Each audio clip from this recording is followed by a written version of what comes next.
Why guardian dogs fail when treated like pets. Guardian dogs don't fail because predators are too strong. They fail because humans treat them like pets, and predators notice that long before owners do. Most owners believe love, attention, and obedience make a better guardian dog. If the dog listens well, stays close, and behaves like a family pet, they feel safe. But that mindset is exactly what removes the dog's effectiveness. Because guardian dogs aren't designed to bond like pets. They're designed to assume responsibility, and responsibility disappears the moment the dog becomes emotionally dependent. Predators don't test affection, they test authority.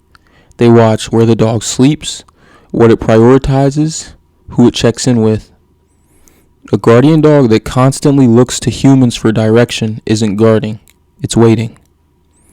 And this is where pet treatment quietly breaks guardian dogs, because once responsibility shifts away from the dog, predators stop respecting it. But that breakdown doesn't happen all at once. Pet treatment pulls guardian dogs inward. Instead of monitoring territory, they stay near the house, seek attention, follow humans, sleep where people are. The dog becomes emotionally fulfilled, but operationally blind. Predators don't challenge the dog directly, they simply work the edges.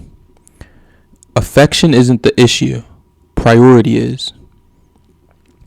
Guardian dogs can bond with humans, but they cannot be oriented toward humans. The moment the dog's primary reference point becomes people instead of livestock, its effectiveness drops. This is subtle, and most owners don't notice until losses start. Pet training emphasizes recall, focus, responsiveness, handler engagement.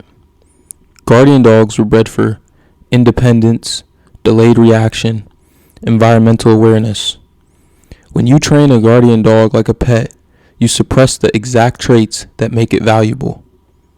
Obedience replaces judgment. Attention replaces vigilance. A guardian dog that stays close, follows commands perfectly, avoids conflict, and seeks praise often looks ideal to humans.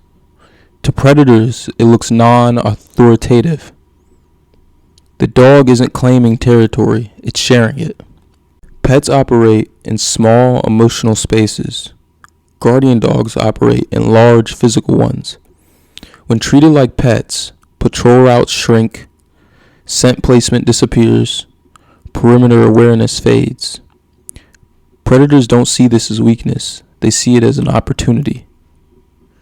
Boredom is not failure for a guardian dog, it's stability. A dog that constantly seeks stimulation is usually distracted.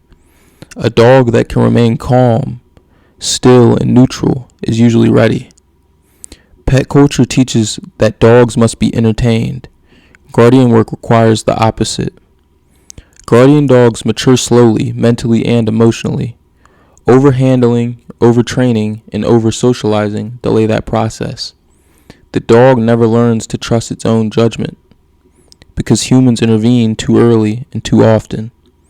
Maturity requires space.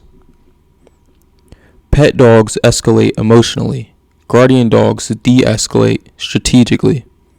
Pet treatment teaches dogs react fast, respond loudly, seek reassurance. Predators adapt to that, and fast. Strategic calm is lost. Owners feel safe because the dog is visible, the dog is vocal, the dog is close. But visibility isn't coverage, noise isn't control, and proximity isn't protection. In the worst cases, guardian dogs abandon livestock, stay near the house, ignore predator presence, become reactive instead of strategic. At that point, the dog didn't fail, the role failed. Modern dog culture teaches people to humanize dogs, reward dependency, and fear independence. Guardian dogs require the opposite mindset.